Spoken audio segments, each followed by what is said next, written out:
पूरे पाकिस्तान जे अंदरि थियल बेक़ाइदगियूं याने गैर क़ानूनी बेदख़ली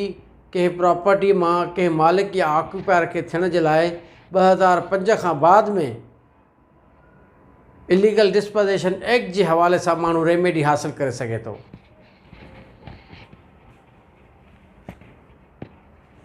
जेको क़ानून पूरे मुल्क में राइज अमल हूंदो, माना it extend to whole of Pakistan, त उहा क़ानूनी जेका चाराजी हूंदी या जेको उहो एक्ट ठहंदो, क़ानून जेको ठाहियो वेंदो, उहा पार्लियामेंट ठाहींदी, यानी federation of Pakistan. Parliament, senate, क़ौमी असैम्बली ॿई गॾिजी करे मेजॉरिटी सां 2/3 मेजॉरिटी जे हवाले सां को बि क़ानून राइजल अमल आणे सघनि था। लेकिन सूबे जे हवाले सां सूबे जी उन मुल्क जी यानी पाकिस्तान जे 4 सूबनि मां का बि सूबाई असैम्बली पंहिंजी मेजॉरिटी ऑफ वोट सां को बि सूबे जे अंदरि क़ानून यानी एक्ट ठाहे सघनि था। द इलीगल डिस्पोज़ेशन एक्ट 2005 सदर परवेज़ मुशर्रफ जी हुकूमत में वजूद में आयो ऐं उहो पूरो पाकिस्तान याने उन जी जेका जोड़ेशन आहे उहा पूरे पाकिस्तान जे अंदरि आहे।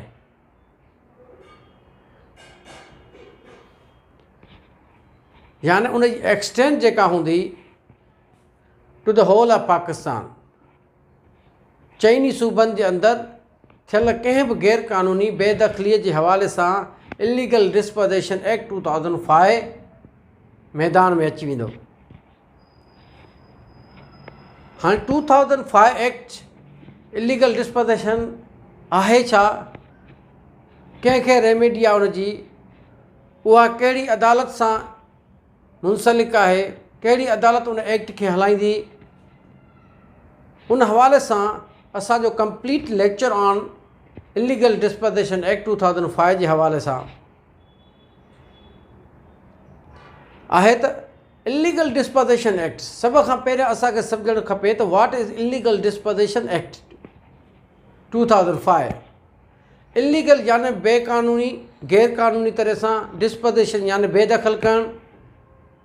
गैर क़ानूनी तौर ते बेदख़ल करणु कंहिं बि इमूवेबल प्रॉपर्टी सां। हाणे असांखे हिते हिकु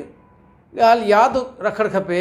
त इलीगल डिस्पोज़ेशन एक्ट 2005 सिर्फ़ु ऐं सिर्फ़ु इमूवेबल प्रॉपर्टी ते लागू थींदो। मूवेबल प्रॉपर्टी सां इन इलीगल डिस्पोज़ेशन एक्ट जो को तालुक़ु कोन्हे को। इलीगल डिस्पोज़ेशन एक्ट 2005 जे मूजिबि कंहिं बि मालिक यानी ओनर, ऑक्यूपायर खे राइट आहे त उनखे केर बि गैर क़ानूनी तौर ते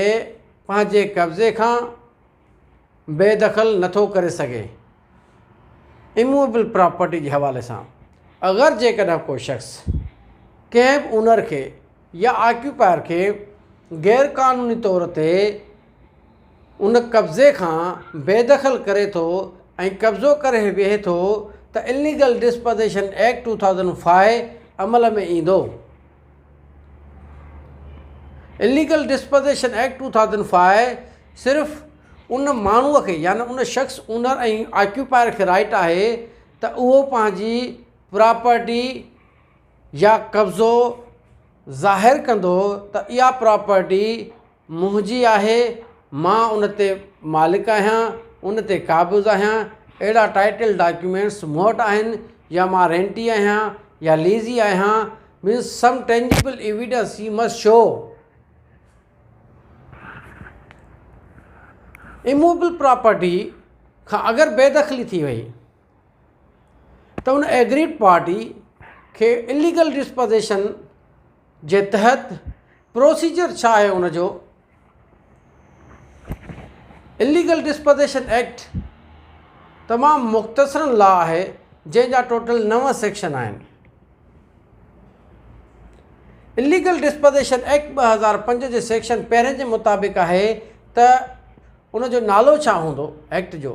उनजो नालो हूंदो त इलीगल डिस्पोज़ेशन एक्ट 2005। उनजी एक्सटेंशन यानी उनजी जोड़ेशन वधा केसी ताईं हूंदो, उहो आहे त it extend to the whole of Pakistan, पूरे पाकिस्तान ते राइजल अमल आहे। कमिसमेंट यानी उन जी इन्फोर्समेंट कॾहिं खां थींदी, जॾहिं खां वठी उहो पास थियो, इन्फोर्स थियो, तॾहिं खां वठी उन जी इम्प्लीमेंटेशन थींदी, यानी 2005 खां वठी। सेक्शन 2 इलीगल डिस्पोज़िशन जो आहे त डेफिनेशंस यानी वज़ाहतूं आहे त ओनर छा आहे, यानी जेको मालिक उन प्रॉपर्टी जो, इमूवेबल प्रॉपर्टी जो, जे वटि टाइटल डॉक्यूमेंट आहिनि, ही इज़ ओनर। ऑक्यूपायर यानी lawful occupier over the property means immovable property. उन खां पोइ आहे डेफिनेशंस में त कोर्ट कहिड़ी हलाईंदी, कहिड़ी अदालत खे अख़्तियार आहे त इलीगल डिस्पोज़िशन एक्ट जे तहत अगरि को ओनर या ऑक्यूपायर जंहिंसां नाजाइज़ी थी आहे, इलीगल डिस्पोज़िशन जे हवाले सां बेदख़ली कई वई आहे उनखे इमूवेबल प्रॉपर्टी मां, त उहो कहिड़ी अदालत सां रुजू कंदो? उहो आहे त सेशंस कोर्ट। उन ज़िले जी जंहिं जे हद जे अंदरि प्रॉपर्टी आहे, इमूवेबल प्रॉपर्टी, ऐं उते ई वाक़ियो थियो आहे, उते ऑफेस थियो आहे, इलीगल डिस्पोज़िशन जंहिं ज़िले जे अंदरि थी आहे, उन ज़िले जे सेशन जज वटि जुरिडिक्शन आहे to try the matter of illegal disposition act 2005 जे मूजिबि।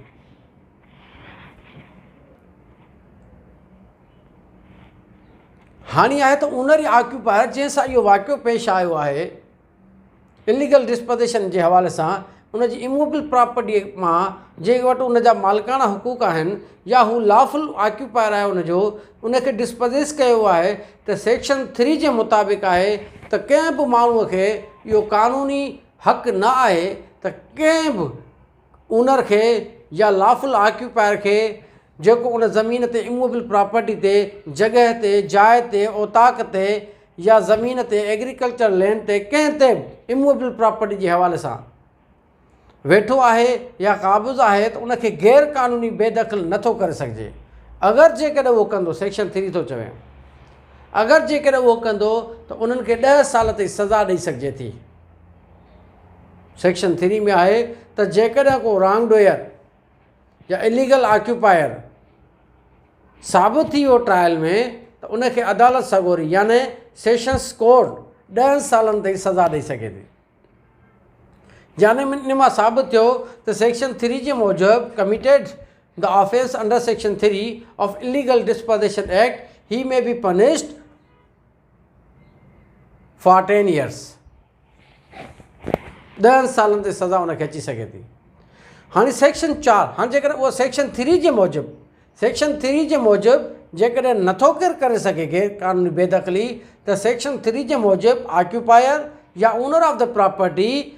Section 3 of illegal disposition act जे मूजिबि 2005 तहत पंहिंजी कंप्लेन दाख़िल कंदो सेशन जज साहब वटि, यानी सेशन कोर्ट में। सेक्शन 3 जे मूजिबि अगरि ऑक्यूपायर या owner of the immovable property पंहिंजी कंप्लेन दाख़िल कई, त हाणे सेशन कोर्ट जी छा जुरिडिक्शन आहे, प्रोसीजर छा आहे उनजो, त उहा कंप्लेन जेकॾहिं माण्हू दाख़िल कई, त हाणे उनखे सेशन जज सभ खां पहिरियों उनखे रिफ़र कंदो to the officer incharge of police station ॾे, त हुन ते इन्वेस्टिगेशन करे ऐं रिपोर्ट जे 15 ॾींहंनि जे अंदरि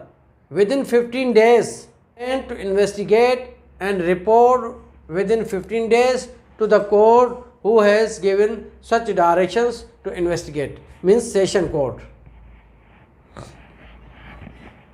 हाणे सेक्शन 5 जे मूजिबि आहे त 15 ॾींहंनि जे अंदरि SHO यानी officer incharge of police station पंहिंजी रिपोर्ट, इन्वेस्टिगेशन रिपोर्ट जमा कराईंदो त आया इन प्रॉपर्टीअ ते इलीगल ऑक्यूपायर आहे, यानी ओनर खे या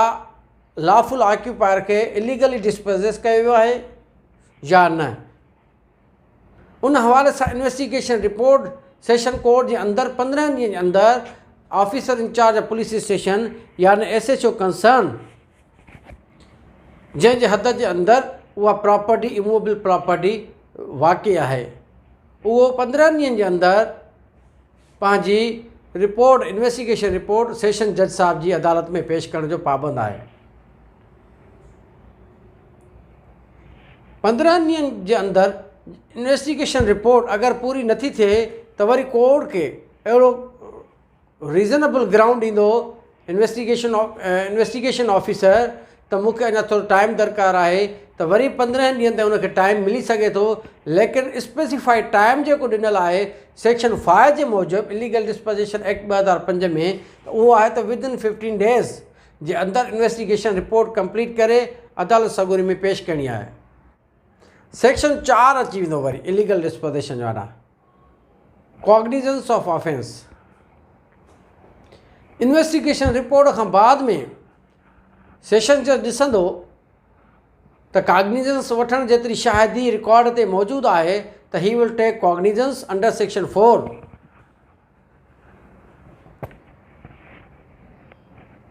ऑफ इलीगल डिस्पोज़ेशन एक्ट 2005 जे मूजिबि। छाजे करे त सेक्शन 3 जे मूजिबि दाख़िल कयल कंप्लेंट्स जो ॾोह नन कॉग्निजेबल ऑफेंस आहे, यानी पुलिस जे ॿुधण जो को ॾोह न आहे। उन खां बाद में सेक्शन 6 आहे इलीगल डिस्पोज़ेशन एक्ट 2005 जे मूजिबि त अगरि जेकॾहिं सेशन कोर्ट रिकॉर्ड मूजिबि इहो तसवुरु करे सम्झे त हिन वाक़े खां पहिरीं हिन कंप्लेंट खां पहिरीं इन इमूवेबल प्रॉपर्टी ते न को इलीगल ऑक्यूपायर न ओनर न लॉफुल ऑक्यूपायर केरु बि उन ते क़ाबिज़ कोन हो, इहा ख़ाली ज़मीन हुई, कंहिंजे बि कब्ज़े में कान हुई, त सेक्शन 6 जे मूजिबि सेशन कोर्ट याने उन इलाइक़े जी सेशन जज साहब उनखे तहवील में वठंदो, अटैचमेंट कंदो उनखे प्रॉपर्टी। जेसीं ताईं उनजो फाइनल कंक्लूजन कंहिं ट्रायल जो नथो थिए उन ट्रायल जो, तेसीं ताईं उहा सरकार जे तहवील में हूंदी property. Section 6 of illegal डिस्पोज़ेशन act 2005। Section 7 of illegal डिस्पोज़ेशन act 2005 छा थो चवे त इंटीरियम कस्टडी ॾिनी वेंदी जंहिंखे इलीगली डिस्पोज़ेस कयो वियो आहे। यानी सेक्शन 7 जे मूजिबि फ़रियादी खे एप्लीकेशन ॾियणी पवंदी उन ई कोर्ट में, उन ई सेक्शन 3 जे कंप्लेन जे हवाले सां सेक्शन 7 ऑफ इलीगल डिस्पोज़ेशन एक्ट 2005 जी एप्लीकेशन ॾियणी पवंदी त साईं मूंखे इंटीरियम कस्टडी ॾिनी वञे प्रॉपर्टी जी, त इहा मां तेसीं ताईं फ़ैसिलो थिए केस जो, तेसि ताईं मूंखे जेका रिपोर्ट मूजिबि रिकॉर्ड मूजिबि मूंखां खसी वई आहे ऐं उन में साफ़ ज़ाहिर आहे वाक़िअतन त इहा प्रॉपर्टी वाक़े खां पहिरियां मुंहिंजे कब्ज़े में हुई, मां उनजो लॉफुल ओनर आहियां, लॉफुल ऑक्यूपर आहियां। सेक्शन 7 जे मूजिबि सेशन कोर्ट खे इहो अख़्तियार आहे त इंटीरियम कस्टडी हैंड ओवर करे सघे थो फ्रॉम द इलीगल डिस्पोज़ेसर खां, यानी जेको इलीगली ऑक्यूपाई करे वेठो आहे उन खां रिटर्न बैक कंदो ऐं हैंड ओवर कराईंदो टू द लॉफुल ओनर खे या ऑक्यूपायर खे। हाणे सेक्शन 8 ऑफ इलीगल डिस्पोज़ेशन एक्ट छा आहे? सेक्शन 8 आहे इलीगल डिस्पोज़ेशन एक्ट जे मूजिबि जॾहिं ट्रायल कंप्लीट थी वेंदो, यानी फ़रियादीअ जा बयान, शाहिदनि जा बयान, जवाबदारनि जी स्टेटमेंट, उन खां पोइ आर्ग्यूमेंट, हाणे जॾहिं कंक्लूड थी वेंदो trial, on the conclusion of the trial जेकॾहिं अदालत फ़ैसिलो थी करे सम्झे थी त जवाबदार गैरक़ानूनी तौर ते फ़रियादीअ खे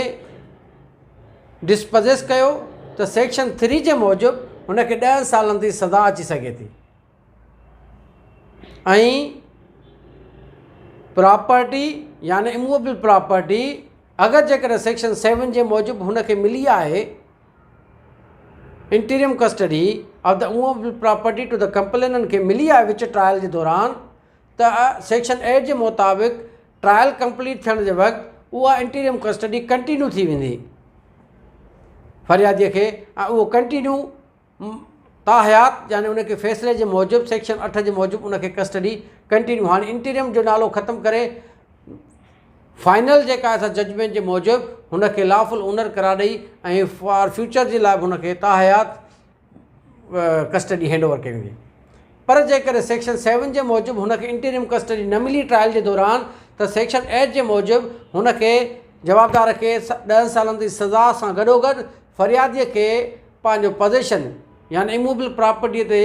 पंहिंजो क़ाबिज़ थियण जे लाइ उनखे अदालत सगोरी जवाबदार खे हुकुम कंदी ऐं अहिड़ो फोर्स इस्तेमालु करे सघे थी अदालत सगोरी त हिनखे फ़रियादीअ खे पंहिंजी प्रॉपर्टी वापसि ॾियारी वञे। त जेको ट्रायल आहे लीगल डिस्पोजिशन जो, trial of under the illegal disposition act, उहो 60 ॾींहंनि जे अंदरि अदालत सॻोरीअ खे पूरो करिणो पवंदो। याने limitation of the trial is 60 days, माना 60 ॾींहं आहे टू बी कंक्लूडेड। 60 ॾींहंनि जे अंदरि अदालत सॻोरीअ खे उन ट्रायल खे कंक्लूड करिणो पवंदो। फ़रियादीअ जा बयान, शाहिदनि जा बयान, जवाबदार जी स्टेटमेंट ऐं आर्ग्यूमेंट्स, डिसीशन 60 ॾींहंनि जे अंदरि इलीगल डिस्पोजिशन जे मैटर खे डिस्पोज ऑफ करिणो पवंदो। इहो आहे इलीगल डिस्पोजिशन एक्ट।